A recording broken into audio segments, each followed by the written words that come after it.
ನಮಸ್ಕಾರ ಮಕರ ರಾಶಿಯವರೇ, ಇಂದಿನ ಈ ವಿಡಿಯೋ ನಿಮ್ಮ ಜೀವನದ ಅತ್ಯಂತ ಪ್ರಮುಖ ತಿರುವಿನ ಕುರಿತಾಗಿದೆ. ನಿಮ್ಮೊಳಗೆ ಒಂದು ವಿಚಿತ್ರವಾದ ಹೊಸ ಶಕ್ತಿ ಬಂದಂತೆ ನಿಮಗೆ ಇತ್ತೀಚೆಗೆ ಅನಿಸುತ್ತಿದೆಯೇ? ಹೊಸದೇನನ್ನಾದರೂ ಮಾಡುವ, ದೊಡ್ಡ ಸಾಹಸಕ್ಕೆ ಕೈಹಾಕುವ ಮತ್ತು ನಿಮ್ಮ ಕನಸುಗಳನ್ನು ನನಸಾಗಿಸುವ ಒಂದು ಅದ್ಭುತ ಧೈರ್ಯ ಮೂಡುತ್ತಿದೆಯೇ? ಹೌದು ಎಂದಾದರೆ ಇದರ ಹಿಂದೆ ಒಂದು ದೊಡ್ಡ ಬ್ರಹ್ಮಾಂಡದ ಕಾರಣವಿದೆ. ಕಳೆದ ಕೆಲವು ವರ್ಷಗಳಲ್ಲಿ ನೀವು ಕಂಡ ಹೋರಾಟಗಳು, ಕಳೆದುಕೊಂಡ ರಾತ್ರಿಯ ನಿದ್ದೆಗಳು ಮತ್ತು ಪ್ರತಿಯೊಂದು ಸವಾಲನ್ನು ನೀವು ಏಕಾಂಗಿಯಾಗಿ ಎದುರಿಸಿದ ರೀತಿ, ಇವೆಲ್ಲವೂ ವ್ಯರ್ಥವಾಗಿಲ್ಲ ಎಂದು ನಿಮಗೆ ತಿಳಿದಿದೆ. ಅತ್ಯಂತ ಸಂತೋಷದ ವಿಷಯವೆಂದರೆ ನಿಮ್ಮ ಸಾಡೆಸಾತಿಯ ಆ ಭಾರಿ ಮತ್ತು ಕಷ್ಟದಾಯಕ ಅವಧಿ ಈಗ ಸಂಪೂರ್ಣವಾಗಿ ಕೊನೆಗೊಂಡಿದೆ. ಹೌದು, ಈಗ ನೀವು ಆ ಕಷ್ಟದ ಚಕ್ರದಿಂದ ಹೊರಬಂದಿದ್ದೀರಿ. ಮುಕ್ತವಾಗಿ ಉಸಿರಾಡಿ, ಏಕೆಂದರೆ ಈಗ ನಿಮ್ಮ ಜೀವನದ ಬಂಡಿ ಹಿಂದೆ ಬೀಳುವುದಿಲ್ಲ, ಬದಲಿಗೆ ಅತ್ಯಂತ ವೇಗವಾಗಿ ಮುನ್ನುಗ್ಗಲಿದೆ. ಇದೇ ಸಮಯದಲ್ಲಿ 1 ಜುಲೈ 2026ರಂದು ಒಂದು ದೊಡ್ಡ ಜ್ಯೋತಿಷ್ಯ ವಿದ್ಯಮಾನ ನಡೆಯಲಿದೆ. ಐಶ್ವರ್ಯ, ಧನ, ಪ್ರೇಮ, ಆಕರ್ಷಣೆ ಮತ್ತು ಸುಖಸೌಕರ್ಯಗಳ ಕಾರಕ ಗ್ರಹವಾದ ನಮ್ಮ ಶುಕ್ರ ದೇವನು ಮಿಥುನ ರಾಶಿಯಿಂದ ಹೊರಬಂದು ಕರ್ಕಾಟಕ ರಾಶಿಗೆ ಪ್ರವೇಶಿಸುತ್ತಿದ್ದಾನೆ. ನಿಮ್ಮ ಪಾಲಿಗೆ ಈ ಗೋಚರವು ನೇರವಾಗಿ ನಿಮ್ಮ 7ನೇ ಮನೆಯಲ್ಲಿ ನಡೆಯುತ್ತಿದೆ. ಈಗ ನೀವು ಯೋಚಿಸಬಹುದು, ಶುಕ್ರನ ಈ ಬದಲಾವಣೆಯಿಂದ ನನ್ನ ಜೀವನದ ಮೇಲೆ ಏನು ಪರಿಣಾಮ ಬೀರುತ್ತದೆ? ಇದು ಯಾವುದಾದರೂ ದೊಡ್ಡ ಪವಾಡವನ್ನು ತರಲಿದೆ ಅಥವಾ ಜೀವನದಲ್ಲಿ ಹೊಸ ತಲ್ಲಣವನ್ನು ಉಂಟುಮಾಡಲಿದೆಯೇ? ಇಂದು ನಾವು ಇದೇ ವಿಷಯದ ಬಗ್ಗೆ ಅತ್ಯಂತ ಆಳವಾಗಿ ಚರ್ಚಿಸಲಿದ್ದೇವೆ. ಇಂದಿನ ಈ ವಿಡಿಯೋ ಯಾವುದೇ ಸಾಮಾನ್ಯ ರಾಶಿಫಲವಲ್ಲ. ಇಂದು ನಾನು ನಿಮಗೆ ತರ್ಕಬದ್ಧವಾಗಿ ಜ್ಯೋತಿಷ್ಯದ ಆಳವಾದ ರಹಸ್ಯಗಳೊಂದಿಗೆ ತಿಳಿಸಿಕೊಡುತ್ತೇನೆ. 1 ಜುಲೈ 2026 ರನಂತರ ನಿಮ್ಮ ಜೀವನದ ಯಾವ ಭಾಗದಲ್ಲಿ ಬದಲಾವಣೆ ಬರಲಿದೆ ಎಂದು. ನಿಮ್ಮ ವ್ಯಾಪಾರ, ನಿಮ್ಮ ಉದ್ಯೋಗ, ನಿಮ್ಮ ಪ್ರೀತಿ, ನಿಮ್ಮ ಕುಟುಂಬ ಮತ್ತು ನಿಮ್ಮ ಬ್ಯಾಂಕ್ ಖಾತೆಯ ಹಣದ ಮೇಲೆ ಇದರ ಪರಿಣಾಮ ಏನಾಗಲಿದೆ? ಇಂದು ನಾವು ಎಲ್ಲವನ್ನೂ ವಿವರವಾಗಿ ತಿಳಿಯೋಣ. ಹಾಗಾಗಿ ನೀವು ಮಕರ ರಾಶಿಯವರಾಗಿದ್ದರೆ ಅಥವಾ ನಿಮ್ಮವರು ಯಾರಾದರೂ ಮಕರ ರಾಶಿಯವರಾಗಿದ್ದರೆ ಅಥವಾ ನಿಮ್ಮವರು ಯಾರಾದರೂ ಮಕರ ರಾಶಿಯವರಾಗಿದ್ದರೆ ಈ ವಿಡಿಯೋವನ್ನು ಸಂಪೂರ್ಣವಾಗಿ ಕೊನೆಯವರೆಗೂ ನೋಡಿ. ಯಾವುದೇ ಭಾಗವನ್ನು ಬಿಡಬೇಡಿ, ಏಕೆಂದರೆ ಮಧ್ಯದಲ್ಲಿ ನಾನು ಹೇಳುವ ಮಾತು ನಿಮ್ಮ ಪಾಲಿಗೆ ಒಂದು ಮಹತ್ವದ ತಿರುವಾಗಿ ಸಾಬೀತಾಗಬಹುದು. ಹಾಗಾದರೆ ಬನ್ನಿ, ತಡಮಾಡದೆ ಶುಕ್ರನ ಈ ಮಹಾಗೋಚರವನ್ನು ಆಳವಾಗಿ ಅರ್ಥಮಾಡಿಕೊಳ್ಳೋಣ. ಮಕರ ರಾಶಿಯವರೇ, ಮೊದಲಿಗೆ ನಾವು ಈ ಸಮಯದಲ್ಲಿ ಆಕಾಶದಲ್ಲಿ ಗ್ರಹಗಳ ಸ್ಥಿತಿ ನಿಮಗಾಗಿ ಎಂತಹ ವೇದಿಕೆಯನ್ನು ಸಿದ್ಧಪಡಿಸುತ್ತಿದೆ ಎಂಬುದನ್ನು ಅರ್ಥಮಾಡಿಕೊಳ್ಳಬೇಕು.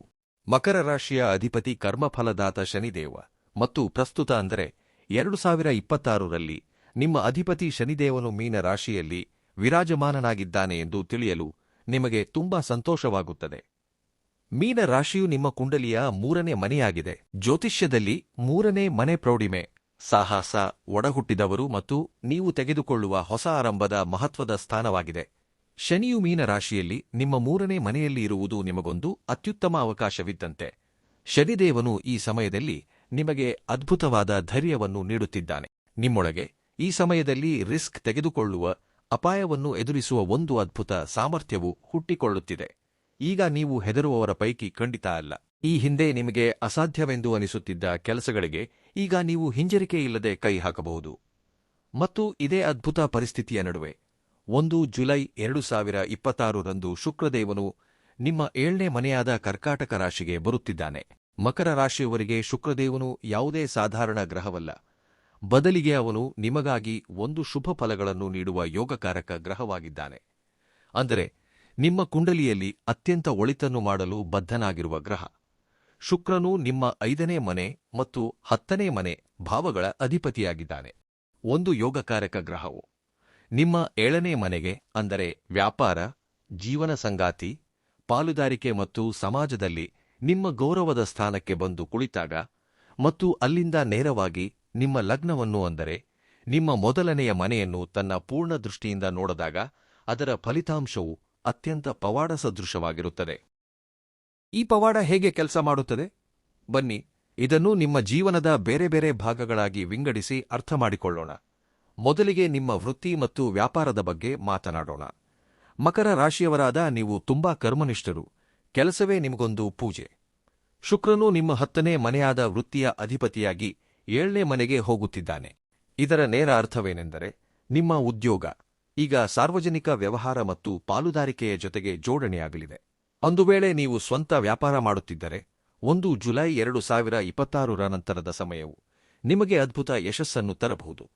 7ನೇ ಮನೆಯು ದೈನಂದಿನ ಆದಾಯದ ಸ್ಥಾನವೂ ಹೌದು. ಶುಕ್ರನ ಪ್ರಭಾವದಿಂದ ನಿಮ್ಮ ವ್ಯವಹಾರದಲ್ಲಿ ಗ್ರಾಹಕರ ಸಂಖ್ಯೆ ಇದ್ದಕ್ಕಿದ್ದಂತೆ ಹೆಚ್ಚಾಗಬಹುದು. ಜನರು ನಿಮ್ಮ ಕಡೆಗೆ, ನಿಮ್ಮ ಉತ್ಪನ್ನಗಳ ಕಡೆಗೆ ಆಕರ್ಷಿತರಾಗುತ್ತಾರೆ.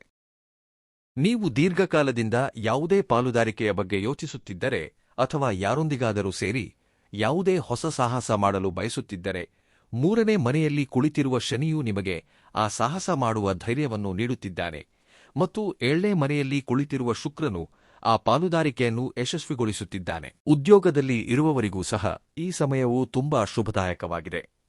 ನಿಮ್ಮ ಕಠಿಣ ಪರಿಶ್ರಮ ಈಗ ಮೇಲಧಿಕಾರಿಗಳ ಕಣ್ಣಿಗೆ ಬೀಳಲಿದೆ. ಕೆಲಸದ ನಿಮಿತ್ತ ನೀವು ಸಣ್ಣ ಅಥವಾ ಸುದೀರ್ಘ ಪ್ರಯಾಣಗಳನ್ನು ಮಾಡಬೇಕಾಗಬಹುದು. ಅದು ನಿಮಗೆ ತುಂಬಾ ಲಾಭದಾಯಕವಾಗಿರುತ್ತದೆ. ಶುಕ್ರನು ನಿಮಗೆ ಆಕರ್ಷಣೆಯನ್ನು ನೀಡುತ್ತಾನೆ. ಆದ್ದರಿಂದ ಕಚೇರಿಯಲ್ಲಿ ನಿಮ್ಮ ಮಾತುಗಳಿಗೆ, ನಿಮ್ಮ ಪ್ರಸ್ತುತಿಗೆ ಪ್ರಭಾವವು ತುಂಬಾ ಪ್ರಬಲವಾಗಿರುತ್ತದೆ.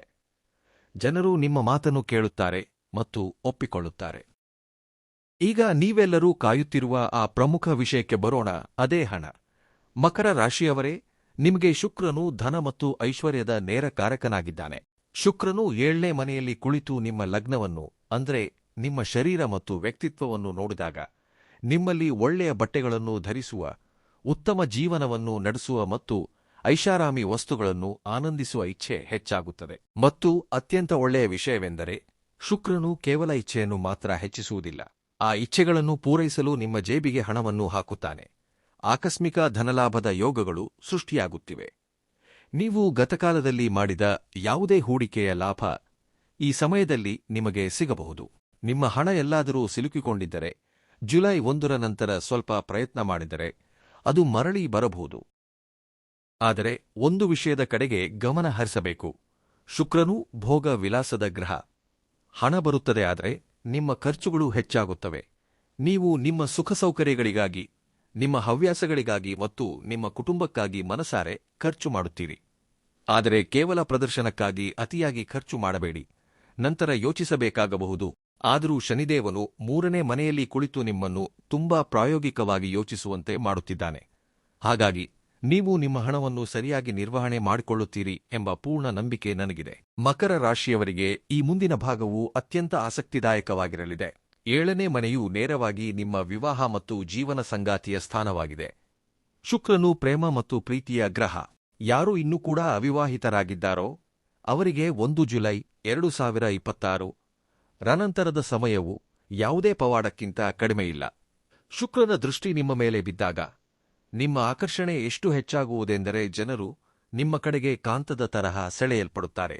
ಈ ಅವಧಿಯಲ್ಲಿ ನಿಮ್ಮ ಜೀವನಕ್ಕೆ ಅತ್ಯಂತ ವಿಶೇಷವಾದ ವ್ಯಕ್ತಿಯ ಆಗಮನವಾಗಬಹುದು.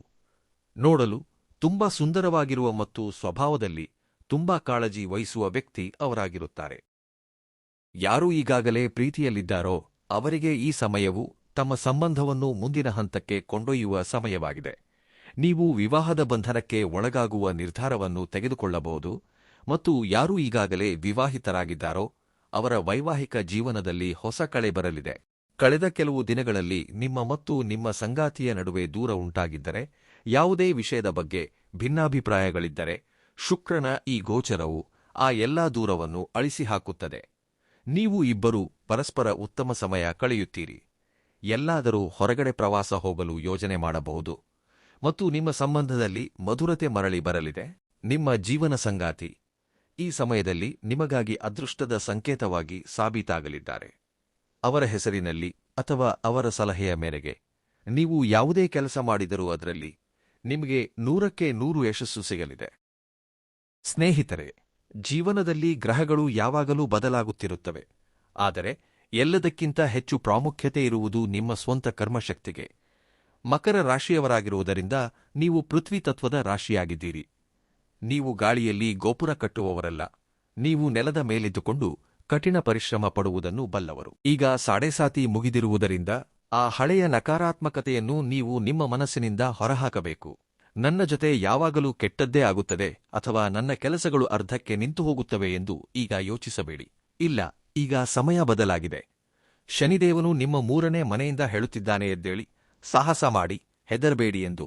ಮತ್ತು ಶುಕ್ರದೇವನು ಹೇಳುತ್ತಿದ್ದಾನೆ, ನೀನು ಕಷ್ಟಪಟ್ಟು ಕೆಲಸ ಮಾಡು, ನಿನ್ನ ಜೀವನದಲ್ಲಿ ನೀನು ಅರ್ಹನಾಗಿರುವ ಆ ಎಲ್ಲಾ ಸುಖಸೌಕರ್ಯಗಳನ್ನು ಮತ್ತು ಸಂತೋಷವನ್ನು ನಾನು ತುಂಬಿಕೊಡುತ್ತೇನೆ ಎಂದು. ಈ ಸಮಯವು ನಿಮ್ಮೊಳಗೆ ಅಡಗಿರುವ ಆ ಅಸಲಿ ನಾಯಕನನ್ನು ಹೊರತರಲು ಸೂಕ್ತವಾಗಿದೆ. ನಿಮ್ಮ ಹಿಂಜರಿಕೆಯನ್ನು ಮುರಿದು ಹಾಕಿ ಮತ್ತು ಮಕರ ರಾಶಿಯವರು ಏನು ಮಾಡಬಲ್ಲರು ಎಂಬುದನ್ನು ಜಗತ್ತಿಗೆ ತೋರಿಸಿ. ಇನ್ನೊಂದು ಮುಖ್ಯ ವಿಷಯವೆಂದರೆ ಆರೋಗ್ಯ. ಏಕೆಂದರೆ ಆರೋಗ್ಯ ಚೆನ್ನಾಗಿಲ್ಲದಿದ್ದರೆ ಹಣವು ಕೆಲಸಕ್ಕೆ ಬರುವುದಿಲ್ಲ ಮತ್ತು ಯಶಸ್ಸನ್ನು ಅನುಭವಿಸಲು ಆಗುವುದಿಲ್ಲ. ಶುಕ್ರನ ಈ ಗೋಚರದ ಅವಧಿಯಲ್ಲಿ ನೀವು ನಿಮ್ಮ ಆರೋಗ್ಯದ ಕಡೆಯೂ ಸ್ವಲ್ಪ ಗಮನ ಹರಿಸಬೇಕಾಗುತ್ತದೆ. ಶುಕ್ರನು ಗಂಟಲು, ತ್ವಚೆ ಮತ್ತು ಹೊಟ್ಟೆಯ ಕೆಳಭಾಗವನ್ನು ಪ್ರತಿನಿಧಿಸುತ್ತಾನೆ. ನೀವು ನಿಮ್ಮ ಆಹಾರ ಕ್ರಮದ ಕಡೆಗೆ ವಿಶೇಷ ಗಮನ ಹರಿಸಬೇಕು. ಹೆಚ್ಚು ಸಿಹಿ ತಿನ್ನುವುದರಿಂದ ಅಥವಾ ಹೊರಗಿನ ಸಂಸ್ಕಾರಿತ ಆಹಾರ ತಿನ್ನುವುದರಿಂದ ದೂರವಿರಿ. ನೀರನ್ನು ಹೇರಳವಾಗಿ ಕುಡಿಯಿರಿ. ಇದರಿಂದ ನಿಮ್ಮ ಚರ್ಮವು ಆರೋಗ್ಯವಾಗಿ ಹೊಳೆಯುತ್ತದೆ. ಯಾರಿಗೆ ಮೊದಲೇ ಸಕ್ಕರೆ ಕಾಯಿಲೆ ಅಥವಾ ಹಾರ್ಮೋನಲ್ ಸಮಸ್ಯೆಗಳಿವೆಯೋ ಅವರು ಜುಲೈ 1ರ ನಂತರ ತಮ್ಮ ವೈದ್ಯಕೀಯ ತಪಾಸಣೆ ಕಡೆಗೆ ಗಮನ ಹರಿಸಬೇಕು. ಇನ್ನೊಂದು ದೊಡ್ಡ ಮುನ್ನೆಚ್ಚರಿಕೆ: ಶುಕ್ರನು 7ನೇ ಮನೆಯಲ್ಲಿದ್ದಾನೆ. ವಿರೋಧಿ ಲಿಂಗದವರ ಕಡೆಗೆ ಆಕರ್ಷಣೆ ತುಂಬಾ ಹೆಚ್ಚಾಗಬಹುದು. ವಿವಾಹಿತರಾಗಿರುವವರು ತಮ್ಮ ಸಂಬಂಧದಲ್ಲಿ ಸಂಪೂರ್ಣ ಪ್ರಾಮಾಣಿಕತೆಯನ್ನು ಕಾಯ್ದುಕೊಳ್ಳಬೇಕು. ಯಾವುದೇ ರೀತಿಯ ಭ್ರಮೆ ಅಥವಾ ಬಾಹ್ಯ ಆಕರ್ಷಣೆಗೆ ಒಳಗಾಗಿ ನಿಮ್ಮ ಸುಂದರವಾದ ವೈವಾಹಿಕ ಸಂಬಂಧವನ್ನು ಹಾಳು ಮಾಡಿಕೊಳ್ಳಬೇಡಿ. ಮಕರ ರಾಶಿಯವರೇ, 1 ಜುಲೈ 2026ರಿಂದ ಆರಂಭವಾಗುವ ಶುಕ್ರನ ಈ ಗೋಚರವು ನಿಮಗಾಗಿ ಅತ್ಯುತ್ತಮ ಫಲಿತಾಂಶಗಳನ್ನು ತರಬೇಕೆಂದು ನೀವು ಬಯಸಿದರೆ ನೀವು ಕೆಲವು ಅತ್ಯಂತ ಸುಲಭವಾದ ಆದರೆ ಪ್ರಭಾವಶಾಲಿಯಾದ ಪರಿಹಾರಗಳನ್ನು ಖಂಡಿತವಾಗಿ ಮಾಡಬೇಕು. ಶುಕ್ರವಾರದ ದಿನ ಬಿಳಿ ಅಥವಾ ತಿಳಿ ಗುಲಾಬಿ ಬಣ್ಣದ ಬಟ್ಟೆಗಳನ್ನು ಖಂಡಿತವಾಗಿ ಧರಿಸಿ. ಇದರಿಂದ ನಿಮ್ಮ ಶುಕ್ರನು ಬಲಗೊಳ್ಳುತ್ತಾನೆ. ಮನೆಯಿಂದ ಹೊರಡುವಾಗ, ವಿಶೇಷವಾಗಿ ಕೆಲಸಕ್ಕೆ ಅಥವಾ ಯಾವುದಾದರೂ ವಿಶೇಷ ಸಭೆಗಳಿಗೆ ಹೋಗುವಾಗ ಉತ್ತಮ ಗುಣಮಟ್ಟದ ಸುಗಂಧ ದ್ರವ್ಯ ಅಥವಾ ಚಂದನ ಇಲ್ಲವೇ ಗುಲಾಬಿ ಅತ್ತರನ್ನು ಖಂಡಿತವಾಗಿ ಹಚ್ಚಿಕೊಳ್ಳಿ. ಶುಕ್ರನು ಸುಗಂಧದ ಕಾರಕನಾಗಿದ್ದಾನೆ. ಶುಕ್ರಗ್ರಹವು ಸ್ತ್ರೀತತ್ವವನ್ನು ಪ್ರತಿನಿಧಿಸುತ್ತದೆ. ನಿಮ್ಮ ಮನೆಯ ಮಹಿಳೆಯರನ್ನು ತಾಯಿ, ಸಹೋದರಿ, ಪತ್ನಿ, ಮಗಳನ್ನು ಯಾವಾಗಲೂ ಗೌರವಿಸಿ. ಶುಕ್ರವಾರದ ದಿನ ನಿಮ್ಮ ಪತ್ನಿ ಅಥವಾ ತಾಯಿಗೆ ಯಾವುದೇ ಬಿಳಿ ಬಣ್ಣದ ಸಿಹಿ ಅಥವಾ ಸುಗಂಧ ದ್ರವ್ಯವನ್ನು ಉಡುಗೊರೆಯಾಗಿ ನೀಡಿ. ನಿಮ್ಮ ರಾಶಾಧಿಪತಿ ಶನಿಯಾಗಿರುವುದರಿಂದ ಭಗವಾನ್ ಶಿವನ ಪೂಜೆ ಮಾಡುವುದು ನಿಮಗೆ ಯಾವಾಗಲೂ ಶ್ರೇಷ್ಠವಾಗಿರುತ್ತದೆ. ಶುಕ್ರವಾರದ ದಿನ ಶಿವಲಿಂಗಕ್ಕೆ ಹಾಲು ಮತ್ತು ನೀರು ಮಿಶ್ರಿತ ಅರ್ಘ್ಯವನ್ನು ಅರ್ಪಿಸಿ. ಶುಕ್ರವಾರದ ದಿನ ಹಸುವಿಗೆ ಗೋಧಿ ಹಿಟ್ಟಿನ ಉಂಡೆ ಮಾಡಿ ಅದಕ್ಕೆ ಸ್ವಲ್ಪ ಸಕ್ಕರೆ ಅಥವಾ ಕಲ್ಲು ಸಕ್ಕರೆಯನ್ನು ಹಚ್ಚಿ ಖಂಡಿತವಾಗಿ ತಿನ್ನಿಸಿ. ಇದರಿಂದ ಶುಕ್ರನ ಜೊತೆಗೆ ನಿಮ್ಮ ಇತರ ಗ್ರಹಗಳು ಶಾಂತ ಮತ್ತು ಪ್ರಸನ್ನವಾಗುತ್ತವೆ.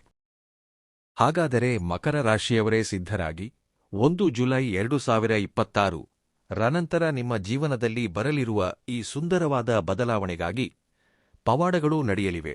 ಆದರೆ ಆ ಪವಾಡಗಳು ನಿಮ್ಮ ಸ್ವಂತ ಕಠಿಣ ಪರಿಶ್ರಮ ಮತ್ತು ಶನಿದೇವನು ನೀಡಿದ ಧೈರ್ಯದಿಂದ ಮಾತ್ರ ಸಾಧ್ಯವಾಗಲಿವೆ. ತಲ್ಲಣಗಳೇನಾದರೂ ಉಂಟಾದರೆ ಅದು ಕೇವಲ ನಿಮ್ಮ ವಿರೋಧಿಗಳ ಜೀವನದಲ್ಲಿ ಮಾತ್ರ ಉಂಟಾಗಬಹುದು. ನಿಮ್ಮ ಜೀವನದಲ್ಲಂತೂ ಈಗ ಸಂತೋಷದ ಆಗಮನದ ಸಮಯವಾಗಿದೆ. ಈ ಸುದೀರ್ಘ ವಿಶ್ಲೇಷಣೆ ನಿಮಗೆ ಇಷ್ಟವಾಗಿದೆ ಎಂದು ನಾನು ಭಾವಿಸುತ್ತೇನೆ ಮತ್ತು ನಿಮ್ಮ ಹಲವು ಪ್ರಶ್ನೆಗಳಿಗೆ ಉತ್ತರಗಳು ನಿಮಗೆ ಸಿಕ್ಕಿರಬಹುದು. ನಿಮಗೆ ಈ ವಿಡಿಯೋ ಇಷ್ಟವಾದರೆ ಇದನ್ನು ಲೈಕ್ ಮಾಡಲು ಮರೆಯಬೇಡಿ ಮತ್ತು ನಿಮ್ಮ ಮಕರ ರಾಶಿಯ ಸ್ನೇಹಿತರು ಹಾಗೂ ಕುಟುಂಬದವರೊಂದಿಗೆ ಇದನ್ನು ಖಂಡಿತವಾಗಿ ಹಂಚಿಕೊಳ್ಳಿ. ಒಂದು ವೇಳೆ ನೀವು ಮೊದಲ ಬಾರಿಗೆ ನಮ್ಮ ಭಕ್ತಿ ಜ್ಯೋತಿಷ್ಯ ವಾಣಿ ಚಾನೆಲ್ಗೆ ಬಂದಿದ್ದರೆ ಈಗಲೇ ಸಬ್ಸ್ಕ್ರೈಬ್ ಬಟನ್ ಒತ್ತಿ ಮತ್ತು ಗಂಟೆಯ ಗುರುತನ್ನು ಕೂಡ ಪ್ರೆಸ್ ಮಾಡಿ. ಇದರಿಂದ ಭವಿಷ್ಯದಲ್ಲಿ ಯಾವುದೇ ಪ್ರಮುಖ ಜ್ಯೋತಿಷ್ಯ ಮಾಹಿತಿಯನ್ನು ನೀವು ಮಿಸ್ ಮಾಡಿಕೊಳ್ಳುವುದಿಲ್ಲ. ನಿಮ್ಮ ಬಗ್ಗೆ ತುಂಬ ಕಾಳಜಿ ವಹಿಸಿ, ಸದಾ ಸಕಾರಾತ್ಮಕವಾಗಿರಿ ಮತ್ತು ಸಾಕಷ್ಟು ಪ್ರಗತಿ ಸಾಧಿಸಿ. ನಾನು ನಿಮ್ಮನ್ನು ಮುಂದಿನ ವಿಡಿಯೋದಲ್ಲಿ ಭೇಟಿಯಾಗುತ್ತೇನೆ. ನಮಸ್ಕಾರ.